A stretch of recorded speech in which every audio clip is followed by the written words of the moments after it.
Bueno, pues bienvenidos nuevamente al canal, a Lecturas Católicas.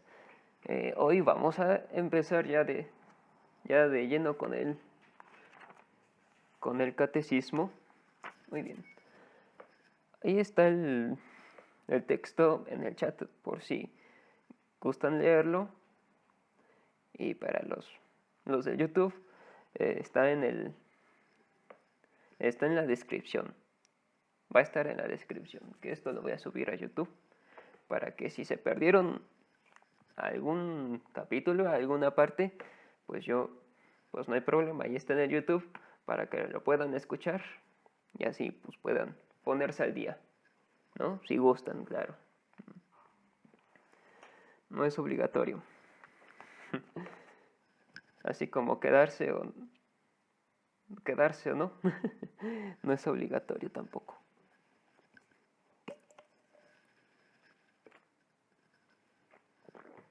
Claro que compartir el canal,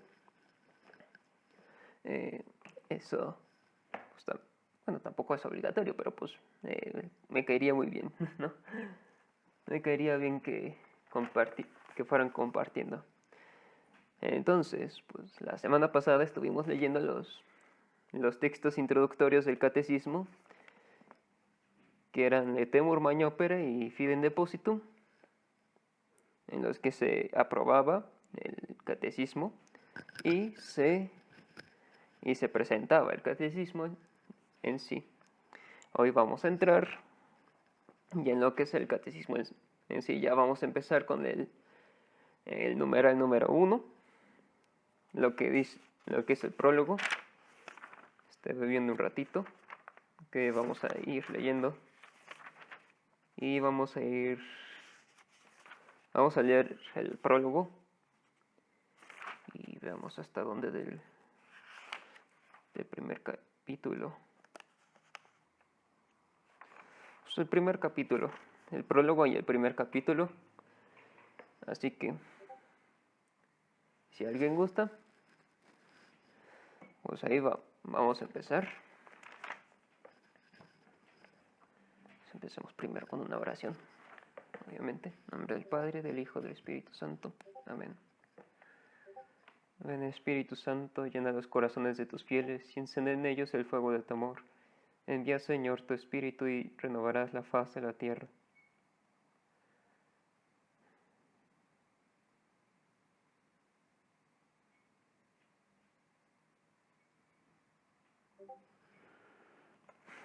En nombre sea de Dios, pues empecemos. Prólogo. Perdón. Padre, esta es la vida eterna, que te conozcan a ti, el único Dios verdadero, y a tu enviado Jesucristo. Dios nuestro Salvador, quien quiere que todos los hombres se salven y lleguen al conocimiento pleno de la verdad. No hay bajo el cielo otro nombre dado a los hombres por el que nosotros debamos salvarnos, sino el nombre de Jesús. La vida del hombre, conocer y amar a Dios. Dios infinitamente perfecto y bienaventurado en sí mismo, en su designio de pura bondad, ha creado libremente al hombre para hacerle partícipe de su vida bienaventurada. Por eso en todo tiempo y en todo lugar se hace cercano al hombre, le llama y le ayuda a buscarle, a conocerle y amarle con todas sus fuerzas. Convoca a todos los hombres que el pecado dispersó a la unidad de su familia, la Iglesia. Para lograrlo, llegada a la plenitud de los tiempos, envió a su Hijo como Redentor y Salvador. En él y por él llama a los hombres a ser, en el Espíritu Santo, sus hijos de adopción, y por tanto los herederos de su vida bienaventurada.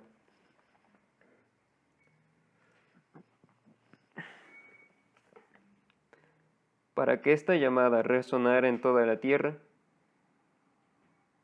Cristo envió a los apóstoles que había escogido, dándoles el mandato de anunciar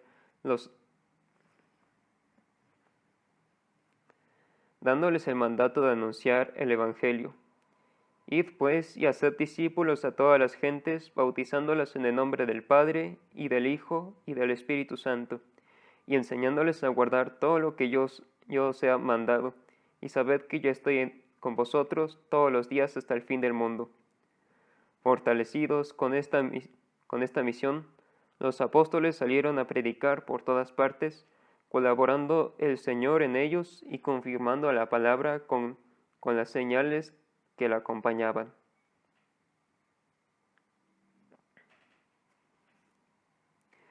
Quienes con la ayuda de Dios han acogido el llamamiento de Cristo y han respondido libremente a ella, se sienten por su parte ungidos por el amor de Cristo a anunciar por todas partes en el mundo la buena nueva. Este tesoro recibido de los apóstoles ha sido guardado fielmente por sus sucesores.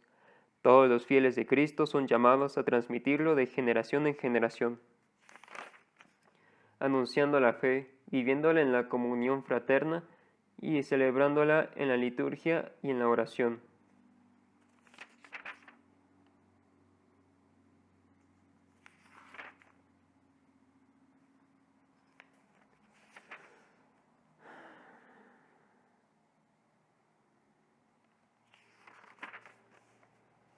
Dos, transmitir la fe, la catequesis. Muy pronto se llamó catequesis el conjunto de los esfuerzos realizados en la Iglesia para hacer discípulos, para ayudar a los hombres a creer en Jesús, que Jesús es el Hijo de Dios, a fin de que creyendo esto tengan la vida en su nombre, y para educarlos e instruirlos en esta vida y constituir así el cuerpo de Cristo. La Iglesia, pues, la consideramos pues como parte del cuerpo de Cristo, que es, y Cristo pues es la cabeza de la Iglesia. Por tanto, quien se hace católico pues se hace parte de la Iglesia, se hace parte de Jesús y se hace parte de la Iglesia y se hace parte del cuerpo místico de Cristo. La catequesis es una educación en la fe de los niños, de los jóvenes y adultos que comprende especialmente una enseñanza de la doctrina cristiana, dada generalmente de modo orgánico y sistemático, con miras a iniciarlos en la plenitud de la vida cristiana. Básicamente, pues, el catecismo no es solamente para los niños, que pues, a veces tendemos a pensar eso, ¿no? De que es solamente para los niños que van a hacer su primera comunión y su confirmación y ya se acabó. No, también los jóvenes y los adultos también pueden ser catequizados para aprender mejor la fe. No nos podemos quedar con la fe de niños, sino hay que ir madurando la propia fe. Así como vamos madurando nosotros, hay que ir madurando la fe.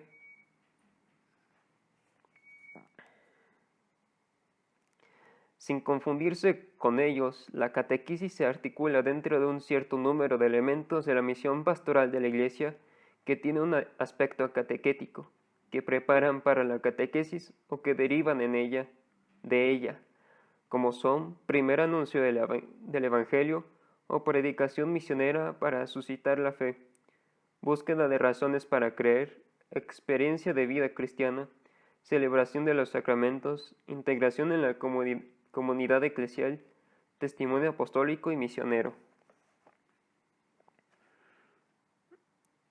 O sea, el catecismo pues, tiene varias formas de ir expresándose, ¿no? Tanto el propio ejemplo como la predicación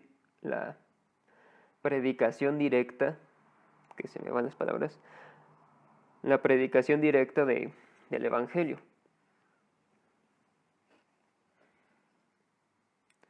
La catequesis está unida íntimamente a toda la vida de la Iglesia, no solo la extensión geográfica y el aumento numérico de la Iglesia, sino también y más aún su crecimiento interior, su correspondencia en el designio de Dios depende esencialmente de ella. Los periodos de renovación de la Iglesia son también tiempos en los que a la catequesis le corresponde un mayor empeño. Así, en la gran época de los padres de la Iglesia, vemos a santos obispos consagrar una parte importante de su ministerio a la catequesis. Es la época de San Cirilo de Jerusalén y de San Juan Crisóstomo, de San Ambrosio y de San Agustín, y de muchos otros padres cuyas obras catequéticas siguen siendo modelos. O sea, no es invento reciente lo del catecismo, ya desde los primeros cristianos, ya tenemos aquí unos nombres, los repito: San Cirilo de Jerusalén, San Juan Crisóstomo, San Ambrosio, San Agustín. Esos son nombres de algunos santos que vivieron en los primeros siglos del cristianismo, de los cuales los llamamos padres de la iglesia. Entonces, pues ya desde esos tiempos se hace catecismo. No es algo reciente ni algo que se inventa, ¿no? Sino que desde la necesidad de tener que enseñar cómo un cristiano vive, pues tenemos el catecismo, que nos lleva a tener que ir a enseñar a la gente cómo vive un cristiano. El ministerio de la catequesis saca energías siempre nuevas de los concilios. El Concilio de Trento constituye a este respecto un ejemplo digno de ser destacado. Dio a la catequesis una prioridad en sus constituciones y sus decretos. De él nació el Catecismo Romano, que lleva también su nombre y que constituye una obra de primer orden como resumen de la doctrina cristiana. Este concilio suscitó en la Iglesia una organización notable de la catequesis, promovido gracias a santos obispos y teólogos como San Pedro Cancino, San Carlos Borromeo, San Toribio de Mogrovejo, San Roberto Belarmino, la publicación de numerosos catecismos. Para quien no sepa, un concilio es una convocación de obispos en el que se trata sobre aspectos de la fe. Normalmente estos concilios pues son estos obispos que se reúnen para debatir normalmente las herejías del tiempo, ¿no? Aunque el Concilio Vaticano II pues es el concilio más reciente, y pues en él no se combatió herejías, ¿no? Algunos dicen que de ella emanaron herejías, pero pues ya, pues no, eso no. A lo mejor su aplicación, pero no el concilio en sí. Pero bueno, ese ya es un tema aparte. El concilio pues es la reunión de obispos en los que se va tratando temas importantes de la iglesia y cómo se va a organizar la iglesia para tratar pues las herejías y cómo combatirlas. Entonces pues el Concilio de Trento pues fue, como ya hice aquí, pues es modelo en el que se ve cómo se va organizando pues las fuerzas de la iglesia para catequizar a la gente, ¿no? Al menos pues cuando el Concilio de Trento pues fue tratando la catequesis. No es extraño por ello que en el dinamismo del Concilio Vaticano II, que el Papa Pablo VI consideraba como el gran catecismo de los tiempos modernos, la catequesis de la Iglesia haya atraído de nuevo la atención. El Directorio General de la Catequesis de 1971, las sesiones del Sínodo de los Obispos consagradas a la evangelización y a la catequesis, las exhortaciones apostólicas correspondientes, Evangelii Nunciandi y Catechesi Tradende, dan testimonio de ello. La sesión extraordinaria de los obispos, la sesión extraordinaria del Sínodo de los Obispos de 1985 pidió que sea redactado un catecismo o compendio. Otra vez la alarma.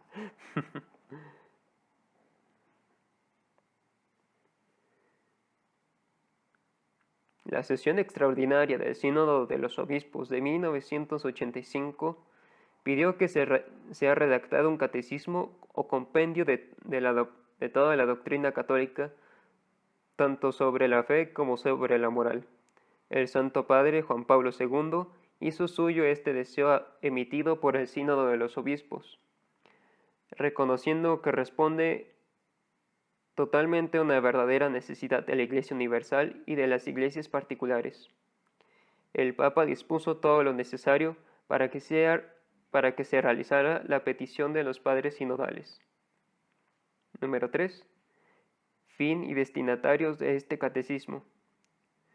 Este catecismo tiene por fin presentar una exposición orgánica y sintética de los contenidos esenciales y fundamentales de la doctrina católica, tanto sobre la fe como sobre la moral, a la luz del Concilio Vaticano II y del conjunto de la tradición de la Iglesia.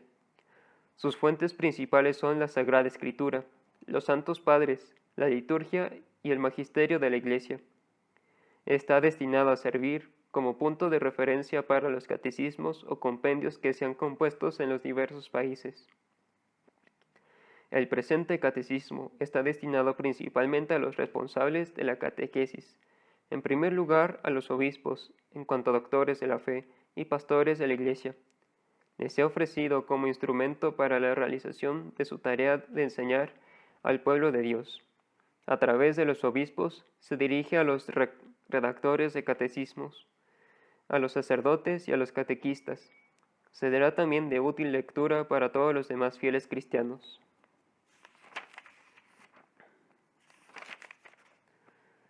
Cuatro, la estructura del catecismo de la Iglesia Católica, que ya lo hemos visto pues en la semana pasada, pero pues aquí lo vuelve a repetir y vamos a leerlo, ¿no? Para recordar bien, ¿no? El plan de este catecismo se inspira en la gran tradición de los catecismos, los cuales articulan la catequesis en torno a cuatro pilares: la profesión de la fe bautismal, los sacramentos de la fe, la vida según la fe, la oración del creyente. Primera parte: la profesión de la fe. Los que por la fe y el bautismo pertenecen a Cristo deben confesar su fe bautismal delante de los hombres.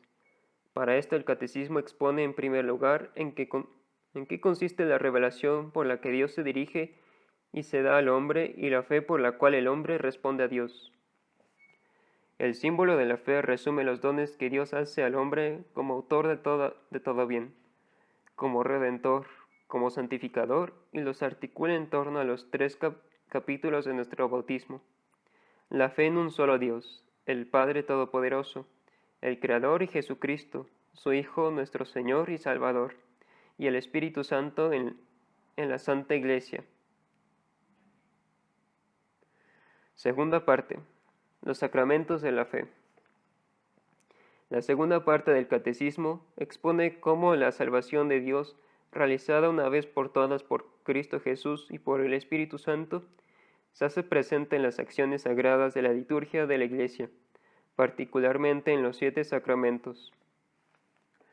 Tercera parte: la vida según la fe. La tercera parte del catecismo presenta el fin último del hombre, creado a imagen de Dios, la bienaventuranza y los caminos para llegar a ella, mediante un obrar recto y libre, con la ayuda de la ley y de la gracia de Dios. Mediante un obrar que realiza el doble mandamiento de la caridad, desarrollado en los 10 mandamientos de Dios. Cuarta parte: la oración en la vida de la fe. La última parte del catecismo trata del sentido y la importancia de la oración en la vida de los creyentes. Se cierra con un breve comentario de las 7 peticiones de la oración del Señor. En ellas, en efecto, encontramos la suma de los bienes que debemos esperar y que nuestro Padre Celestial quiere concedernos. Haciendo resumen, primera parte: profesión de la fe, en la que iremos viendo pues, los artículos del credo. Segunda parte: los sacramentos de la fe. Iremos viendo sobre los sacramentos y la liturgia. Tercera parte, la vida según la fe, en el que se irá viendo, en el que se irá viendo según los mandamientos cómo debe de obrar un cristiano católico. La cuarta parte, la oración en la vida de la fe, en el que apoyados en el Padre Nuestro se va viendo cómo se hace. Uy. A ver, espera un tantito.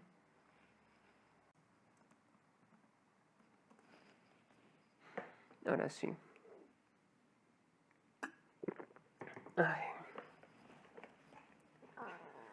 Que tenía algo que ver aquí.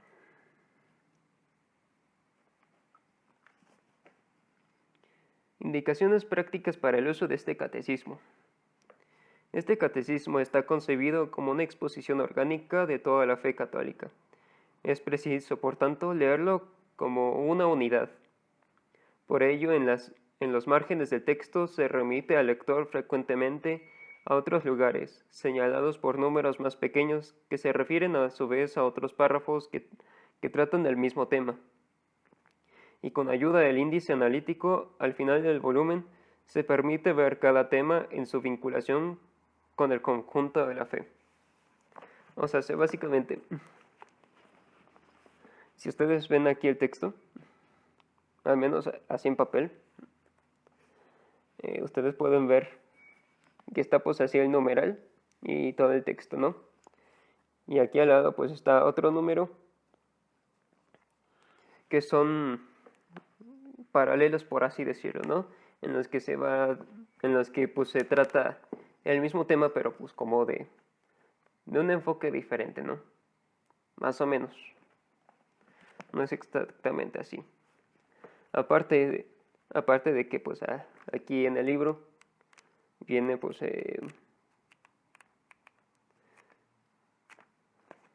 un índice en el que pues buscas así como que una palabra que estés buscando, no sé, digamos, bautismo, ¿no? Y ahí vienen los numerales en los que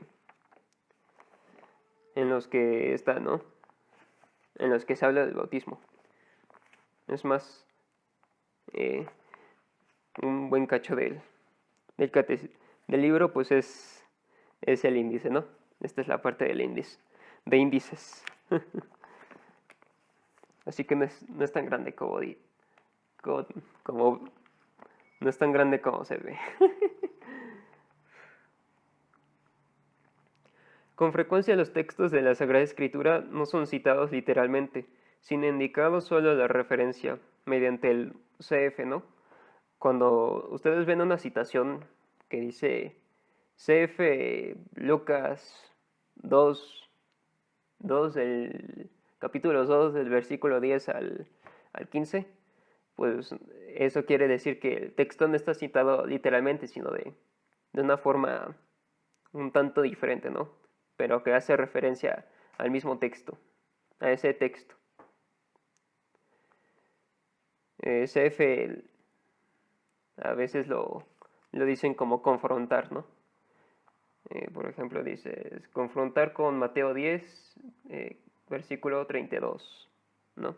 Eso quiere decir que el texto que se dijo no es literalmente el de la Biblia, ¿no? Sino que es un texto que hace referencia.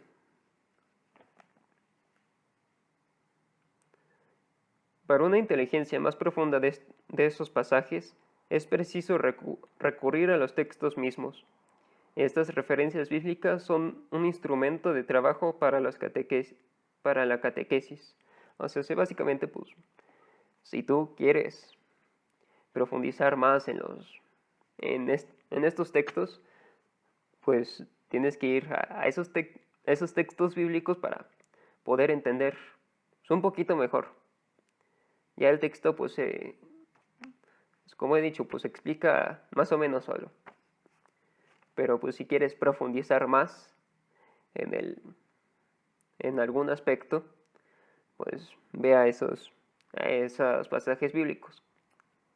Que en el link que he dejado en el chat, que voy a dejar en la descripción en el YouTube, pues van a ir encontrando pues esos pasajes bíblicos y además las citaciones a los textos de diferentes santos, de diferentes padres de la iglesia, sobre todo de padres de la iglesia y del magisterio de la iglesia.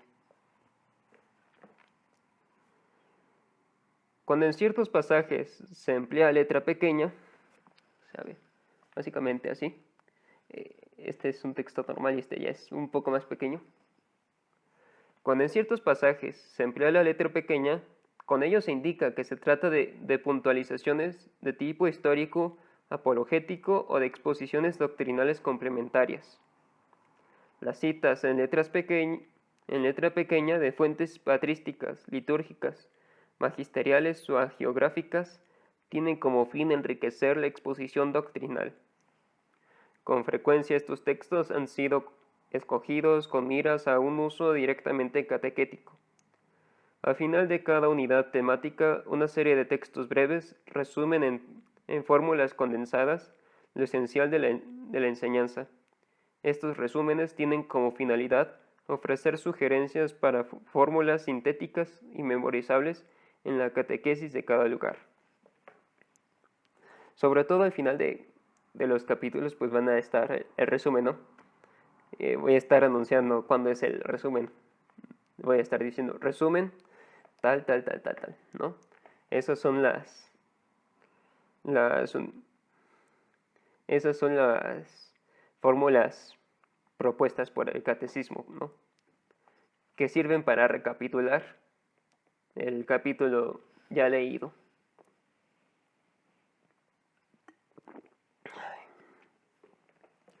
Las necesarias adaptaciones. El acento de este catecismo se pone en la expresión doctrinal. Quiere en efecto ayudar a profundizar el conocimiento de la fe. Por lo mismo, está orientado a la maduración de esta fe, su enraizamiento en la vida y su irradiación en el testimonio. Por su misma finalidad, este catecismo no se propone dar una respuesta adaptada, tanto en el contenido cuanto en el método, a las exigencias que dimanan de las diferencias de culturas, de edades, de la vida espiritual, de situaciones sociales y eclesiales, de aquellos a quienes se dirige la catequesis. Estas indispensables adaptaciones corresponden a catecismos propios de cada lugar y más aún a aquellos que toman a su cargo instruir a los fieles. El que enseña debe hacerse todo a todos, para ganarlos a todos para Jesucristo. Sobre todo que no se imagine que ha sido confiada una sola clase de almas y que por consiguiente le es lícito enseñar y formar igualmente a todos los fieles en la verdadera piedad, con un único método y siempre el mismo. Que sepa bien que unos son en Jesucristo como niños recién nacidos, otros como adolescentes, otros finalmente como poseedores ya de todas sus fuerzas. Es necesario tener en cuenta cuidadosamente quiénes pueden necesitar leche y quiénes otro alimento más sólido. El apóstol señaló que había que considerar que los que son llamados al ministerio de la predicación deben, al transmitir la enseñanza del misterio de la fe y de las reglas de las costumbres, acomodar sus palabras al espíritu y a la inteligencia de sus oyentes. Básicamente, para los que tienen encargado hacer las adaptaciones necesarias, que hacen un catecismo local, ¿no? Por ejemplo, de aquí o de México, ¿no? Sí, se tienen que apoyar pues, en el catecismo de la Iglesia Católica, pero tienen que ir adaptando a formas que la gente pueda entender, ¿no? Cosas como el lenguaje. La traducción pues ya es un cierto tipo de adaptación para que la gente pueda entender. O expresiones diversas a lo mejor en algunas citaciones de aquí, pues a algunos algunos entienden mejor pues el lenguaje de algún otro santo, ¿no? No sé, para poner un ejemplo de una formulación del beato Anacleto González, que es un santo mexicano, y por tanto, pues, qué mejor mexicano para hablar a los mexicanos, y pues para cada país, ¿no? Pero obviamente, pues hay cosas que, pues, los que ya, las citaciones que ya están aquí, pues ya son suficientes, ¿no? Entonces, pues sí, como dice Juan Pablo II, en esta última, la que fue una citación, en su exhortación apostólica Catequesis Tradende, pues nos habla de que pues el que hace catequesis pues tiene que entender que no todos van a entender bajo el mismo método, ¿no? O no todos van a entender un cierto tipo de explicación. Hay que ir viendo pues quién entiende mejor de una forma, otros de otra.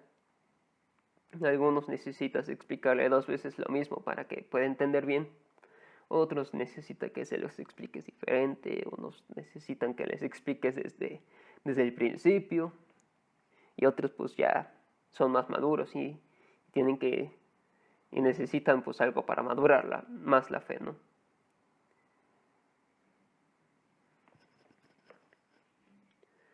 Por encima de todo, la caridad. Para concluir esta presentación, es oportuno recordar el principio pastoral que enuncia el Catecismo Romano. El camino mejor es el que el apóstol mostró.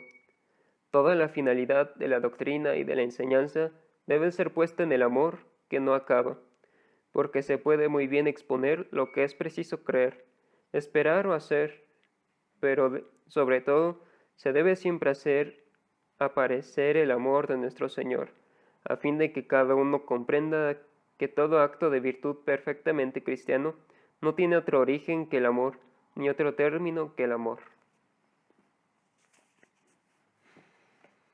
Así concluye el prólogo, diciéndonos que ante todo hay que ejercitar la caridad, ¿no? Que es otra forma de decir el amor, ¿no?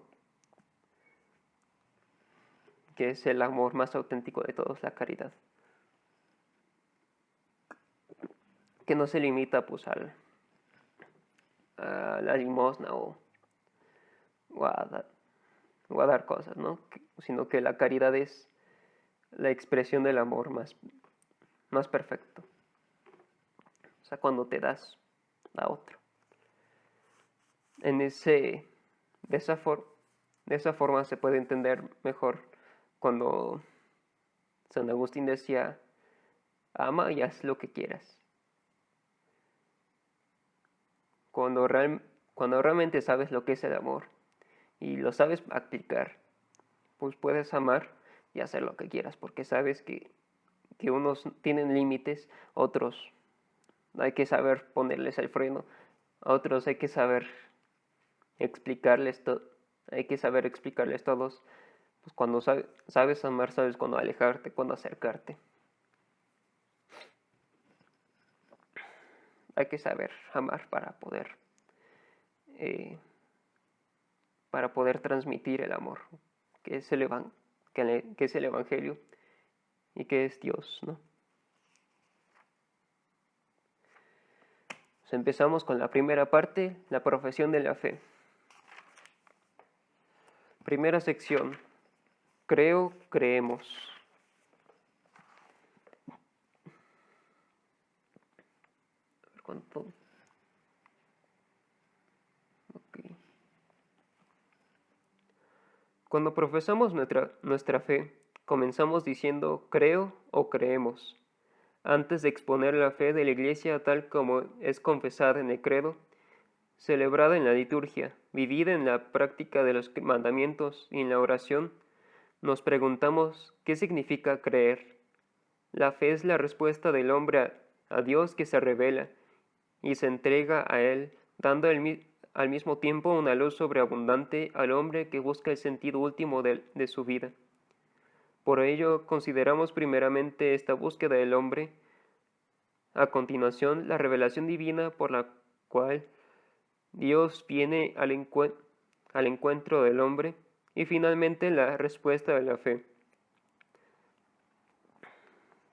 Capítulo primero. El hombre es capaz de Dios. El deseo de Dios. El deseo de Dios está inscrito en el corazón del hombre, porque el hombre ha sido creado por Dios y para Dios, y Dios no cesa de atraer al hombre hacia sí, y solo en Dios encontrará el hombre la verdad y la dicha que no cesa de buscar. La razón más alta de la dignidad humana consiste en la vocación del hombre a la comunión con Dios. El hombre es invitado al diálogo con Dios desde su nacimiento, pues no existe sino porque creado por Dios, por amor, es conservado siempre por amor y no vive plenamente según la verdad, sino reconoce libremente aquel amor y se entrega a su Creador. Qué hermoso, qué bonito. De múltiples maneras en su historia y hasta el día de hoy, los hombres han expresado su búsqueda de Dios por medio de sus creencias y sus comportamientos religiosos, oraciones, sacrificios, cultos, meditaciones, etc. A pesar de las ambigüedades que pueden entrañar, estas formas de expresión son tan universales que se puede llamar al hombre un ser religioso. Básicamente está diciendo el hombre, Dios nos ha implantado este deseo de buscarlo, de buscar a Dios, en las cosas, en el pensamiento, en las diferentes expresiones, en la oración, en el culto. Dios, esa es la forma en que Dios nos llama a ir a buscarlo, para poder conocerlo.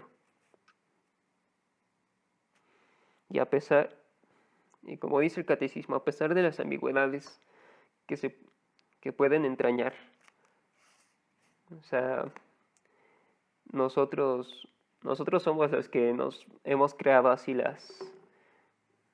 las visiones falsas de Dios. Dios quiere que lo busquemos como es en verdad, no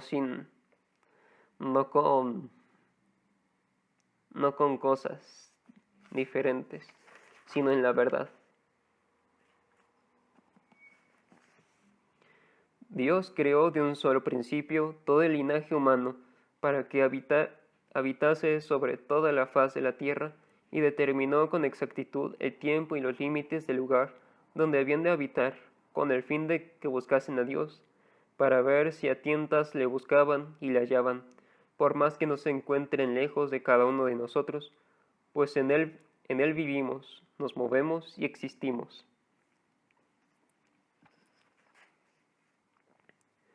Pero esta unión íntima y vital con Dios puede ser olvidada, desconocida e incluso rechazada explícitamente por el hombre. Tales actitudes pueden tener orígenes muy diversos. La rebelión contra el mal en el mundo, la ignorancia o la indiferencia religiosa, los afanes del mundo y de las riquezas, el mal ejemplo de los creyentes, las corrientes de pensamiento hostiles a la religión y finalmente esa actitud del hombre pecador que por miedo se oculta de Dios y huye ante su llamada. Obviamente, Dios no no suprime nuestra libertad. Es por eso que podemos rechazarlo explícitamente o no querer buscarlo. Dios nos llama, pero depende de nosotros querer atender al llamado. Alégrese el corazón de los que buscan a Dios.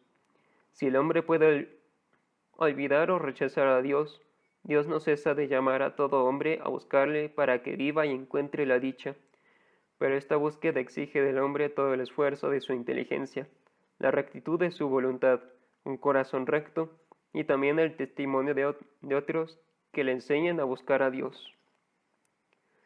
Tú eres grande, Señor, y muy digno de alabanza. Grande es tu poder y tu sabiduría no tiene medida.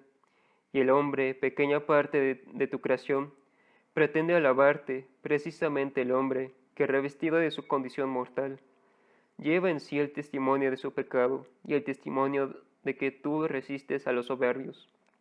A pesar de todo, el hombre pequeña parte de tu creación quiere alabarte.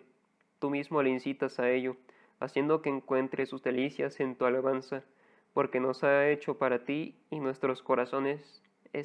y nuestro corazón está inquieto mientras no descansa en ti.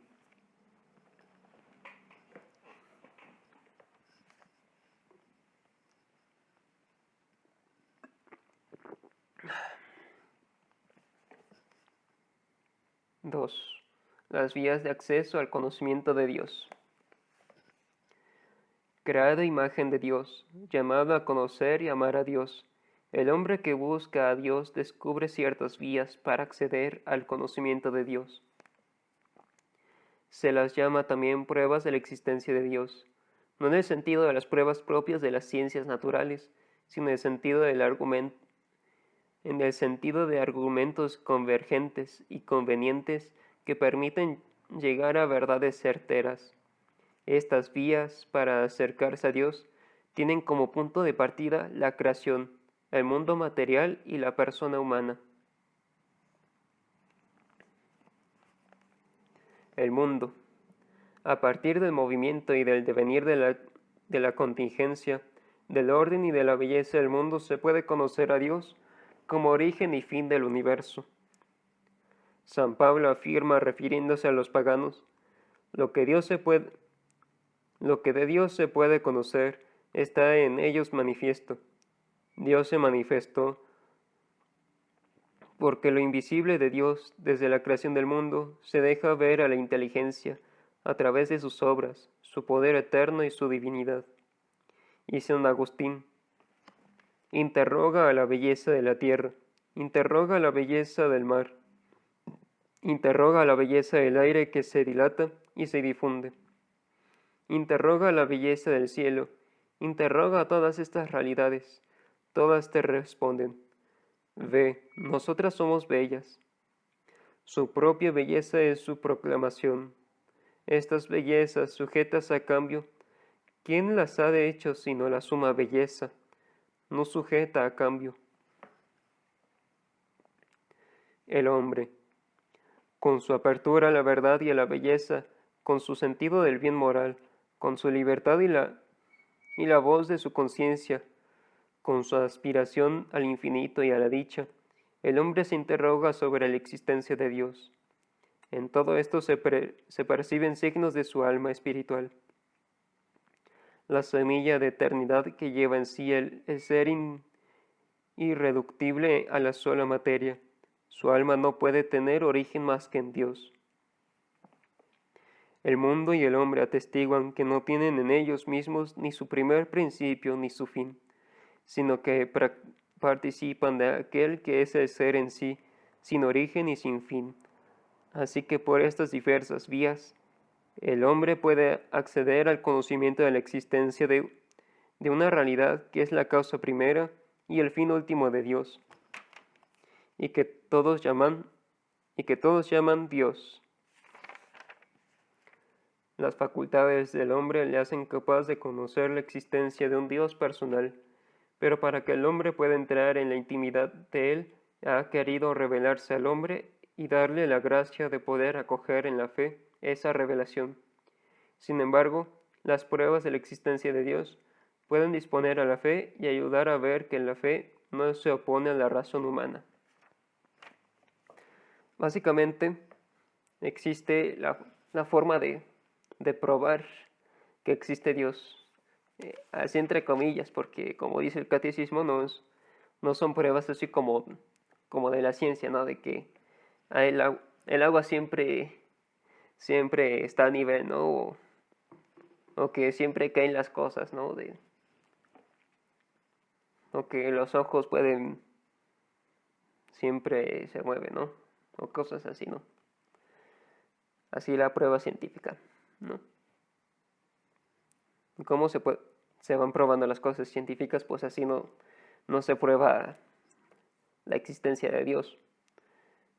Hay otro youtuber, el Picalibro, se los recomiendo, en el que decía que para este tipo de cosas, especialmente sobre Dios, bueno, él diferencia entre lo que es la prueba y lo que es la demostración.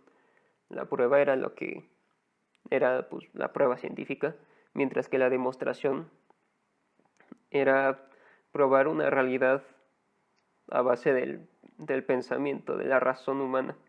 O sea, no, o sea, sobre todo en esto de Dios, pues están estas vías de las que habla el catecismo, en las que pues a través del mundo o a través del hombre se demuestra que Dios existe. Las vías más famosas de cómo se demuestra la existencia de Dios, pues son las 5 vías de Santo Tomás de Aquino, que pues vienen citadas aquí, ¿no? En la Suma Teológica, en la primera parte, ¿no? Pero él sí es muy pesado, así que a lo mejor para conocer las vías de Santo Tomás de Aquino, pues sería mejor empezar viendo algún video, ¿no? Alguien que recomiendo para conocer, o sea, 2 youtubers para que conozcan las vías de Santo Tomás de Aquino, pues pueden ser el canal de teología filosófica y en el canal de Adictos a la Filosofía, pues ahí hay un par de videos que se refieren a las vías de Santo Tomás. También con Dante Urbina se pueden conocer a las vías de Santo Tomás. 3. El conocimiento de Dios según la Iglesia. La Santa Iglesia, nuestra Madre, mantiene y enseña que Dios, principio y fin de todas las cosas, puede ser conocido con certeza mediante la luz natural de la razón humana a partir de las cosas creadas. Sin esta capacidad, el hombre no podría acoger la revelación de Dios. El hombre tiene esta capacidad porque ha sido creado a imagen de Dios. Sin embargo, en las condiciones históricas en que se encuentra el hombre experimenta muchas dificultades para conocer a Dios con la sola luz de su razón. A pesar de que la razón humana, hablando simplemente, pueda verdaderamente por sus fuerzas y su luz naturales llegar a un conocimiento verdadero y cierto de un Dios personal que protege y gobierna el mundo por su providencia, así como una ley natural puesta por el Creador en nuestras almas. Sin embargo, hay muchos obstáculos que impiden a esta misma razón usar eficazmente y con fruto su poder natural, porque las verdades que se refieren a Dios y a los hombres sobrepasan absolutamente el orden de las cosas sensibles y cuando deben traducirse en actos y proyectos en la vida exigen que el hombre se entregue y renuncie a sí mismo. El espíritu humano para adquirir semejantes verdades padece dificultades por parte de los sentidos y de la imaginación, así como de los malos deseos nacidos del pecado original. De ahí procede que en semejantes materias los hombres se persuadan fácilmente de las falsedades, o al menos de la incertidumbre de las cosas que no quisieran que fuesen verdaderas. Básicamente, el hombre, con el uso de su razón, a través de las cosas materiales, pueden ir conociendo a Dios, pueden ir conociendo sus atributos, pero en esto pues existen la dificultad del propio hombre, ¿no? Por decirlo de una forma. El hombre que no quiere conocer la verdad, pues se inventa una supuesta verdad. el hombre que tiene pues la dificultad de tener pues un pensamiento ya prefijado, ¿no? De que pues por ejemplo, de que el amor es pues nada más un sentimiento, ¿no? Y por eso no puede comprender lo que es el verdadero amor. O cosas del mismo tipo, es la que pues dificultan a conocer a Dios en su totalidad. Y eso y otras cosas, ¿no? Por ejemplo, el propio querer de Dios. El hombre puede conocer pues, que existe un Dios, pero no puede, le dificulta más el conocer el querer de Dios con el solo uso de la razón. Por esto el hombre necesita ser iluminado por la revelación de Dios, no solamente acerca de lo que supera su entendimiento, sino también sobre las verdades religiosas y morales de los que de suyo no son inaccesibles a la razón, a fin de que puedan ser en el estado actual del género humano conocidas de todas sin dificultad, con una certeza firme y sin mezcla de error.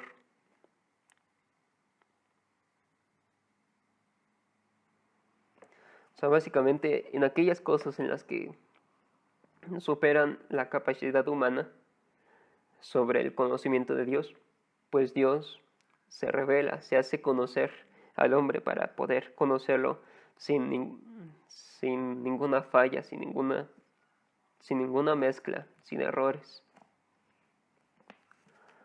¿Cómo hablar de Dios? 4. ¿Cómo hablar de Dios?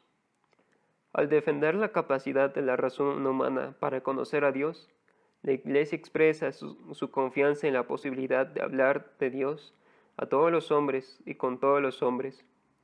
Esta convicción está en la base de su diálogo con las otras religiones, con la filosofía y las ciencias, y también con los no creyentes y los ateos. Puesto que nuestro conocimiento de Dios es limitado, nuestro lenguaje sobre Dios lo es también. No podemos nombrar a Dios sino a partir de las criaturas y según nuestro modo humano limitado de conocer y de pensar. Todas las criaturas poseen una cierta semejanza con Dios, muy especialmente el hombre creado a su imagen y semejanza de Dios. Las múltiples perfecciones de las criaturas, su verdad, su bondad, su belleza, reflejan por tanto la perfección infinita de Dios. Por ello, podemos nombrar a Dios a partir de las perfecciones de sus criaturas, pues de la grandeza y hermosura de las criaturas se llega por analogía a la contemplación, a contemplar a su autor. Básicamente nuestra forma de hablar es muy limitada cuando se trata de Dios, porque pues Dios siendo eterno, infinito en todo atributo, incluso decir Él es eterno pues es quedarse corto, porque ¿cómo cómo se puede imaginar la eternidad? O decir Dios es perfecto también se queda corto, porque Dios es mucho más que perfecto, es perfectísimo, y más que eso, y un poco más perfecto que eso, y mucho más perfecto que eso, y hasta el infinito y más allá. Pero pues como pero si nos quedamos en eso de que pues sí, hablando de Dios de esta forma pues estamos muy limitados, no conocemos realmente a Dios, nos pues nos quedaríamos sin palabras, o sea, no podríamos hablar de Dios. ¿Sí? Así que pues hablamos de Dios siendo perfecto como algún tipo de analogía, ¿no? Como dice aquí el catecismo. Dios es perfecto y nosotros vamos entendiendo qué es la perfección. Entendiendo la perfección, vamos entendiendo no la perfección de Dios. Entendiendo la belleza, entenderemos lo que es la belleza de Dios, ¿no?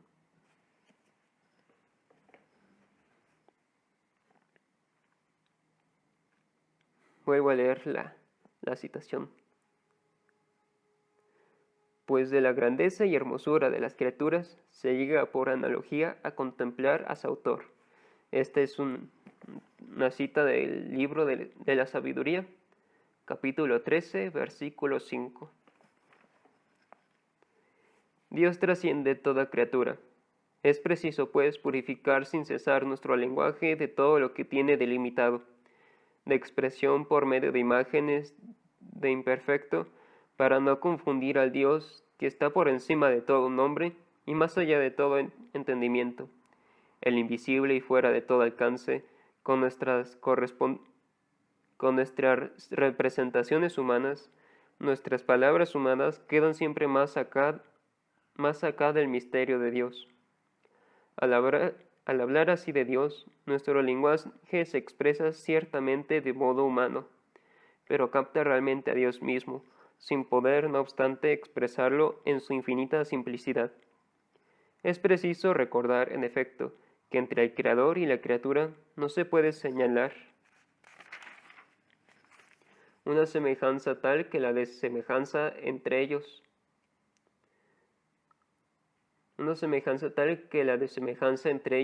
no sea mayor todavía, y que nosotros no podemos captar de Dios lo que Él es, sino solamente lo que no es, y cómo los otros seres se sitúan con relación a Él.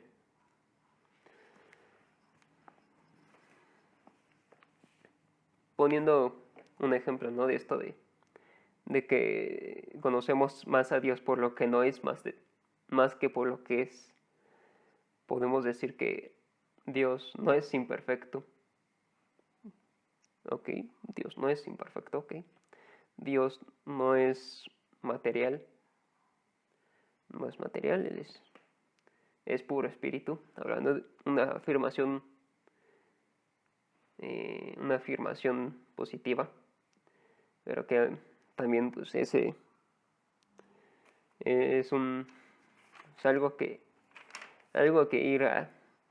ir mejorando nuestro propio lenguaje de cómo hablamos de Dios para poder expresar mejor lo que es Dios. Resumen. El hombre, por su naturaleza y por su vocación, un ser religioso. El hombre es, por naturaleza y por vocación, un ser religioso, viendo de Dios y yendo hacia Dios. El hombre no vive una vida plenamente humana, sino vive libremente su vínculo con Dios. El hombre está hecho para vivir en comunión con Dios, en quien encuentra su dicha. Cuando yo me adhiera a ti con todo mi ser, no habrá para mí penas ni pruebas, y mi vida toda llena de ti será plena. Cuando el hombre escuche el mensaje de las criaturas y la voz de su conciencia, entonces puede alcanzar la certeza de la existencia de Dios, causa y fin de todo. La Iglesia enseña que el Dios único y verdadero, nuestro Creador y Señor, puede ser conocido con certeza por sus obras, gracias a la luz natural de la razón humana. Es como una pintura. Si la creación es obra de Dios, pues la creación pues es como la pintura, ¿no?, del artista que es Dios.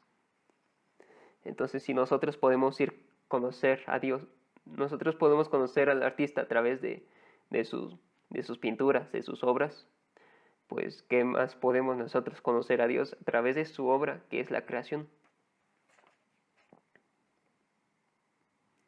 Nosotros podemos realmente nombrar a Dios partiendo de las múltiples perfecciones de las criaturas, semejanzas del Dios infinitamente perfecto, aunque nuestro lenguaje limitado no agote su misterio. Sin el Creador, la criatura se diluye.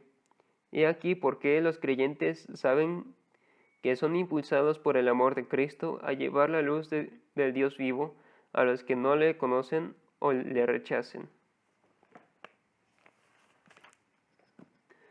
Pues bueno, aquí acaba el primer capítulo. El primer capítulo de la primera parte.